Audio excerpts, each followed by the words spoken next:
Well, here we are on Flanders TV. Matt Young here again, captain of the Mighty Ned Flanders 11, and the two-day season is about to kick off. Well, it has kicked off because we're looking at this with a slight amount of retrospect, and I suppose it's an opportune time to just sort of set out a little bit of the thoughts that I have about what we ought to do in this two-day comp. I think we've got some very, very good players. Obviously, the great NFXI has come back and he's playing full-time. Sean Mead's playing part-time. The old heads like the Chicken, Stevie Dirksen, the Bash brothers, Benny and Pred, they're in the thick of it. Young Ram Jam, young JP's come in.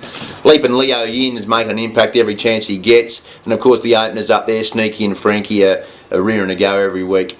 Of course, old blokes like myself, it's just a treat to be on the paddock. And I know Manar feels the same way, the veteran vice-captain. So, I suppose with eyes to that two-day competition, bearing in mind the great Chico Dillon will be back post-New Year, that's going to strengthen up all facets of our team. Obviously, the Chico man, he really is one of the all-time great batsmen, one of the all-time great bowlers, an all-time great catcher. And, of course, his presence on the field and his contribution to team spirit is just unbelievable, isn't it? So, if we can hold things together until New Year with the infusion of the great Chico Dillon in 2011, I reckon the mighty Flanders will be looking pretty good.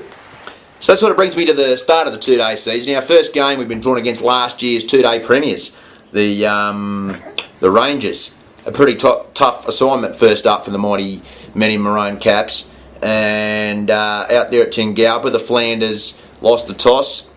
The Rangers went into bat first, and thanks to an inspired piece of fast bowling by the great Stevie Dirksen, 5 for 35, in conjunction with very useful contributions from Liam Exelby. He took 3 for with his dinky little off spinners. And of course Ram Jam chipping in there with the new ball. We managed to constrict the Rangers to 146.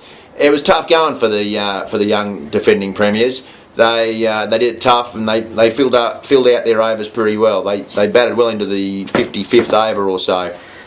So the Flanders, the openers, young Frankel and young Simmons, had a bit of a tough assignment up there at the top of the order to see out those 15 or so overs late in the day, and unfortunately Frankie fell over.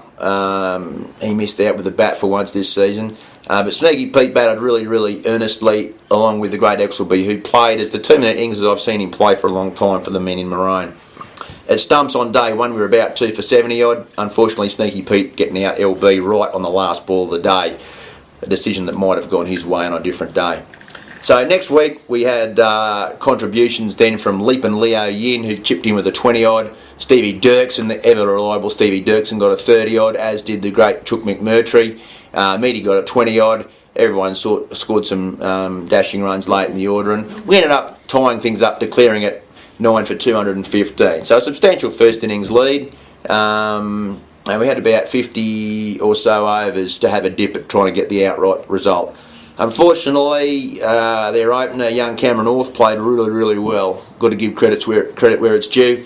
He got 60 odd and really defied us for the whole afternoon, despite the best intentions of people like Ram Jam and Stevie and Benny, who all chipped in with wickets, and Chookie pulled off a very nice run out as well. So, while it was disappointing not to get the outright, we're very, very satisfied with an extremely emphatic victory on the first innings.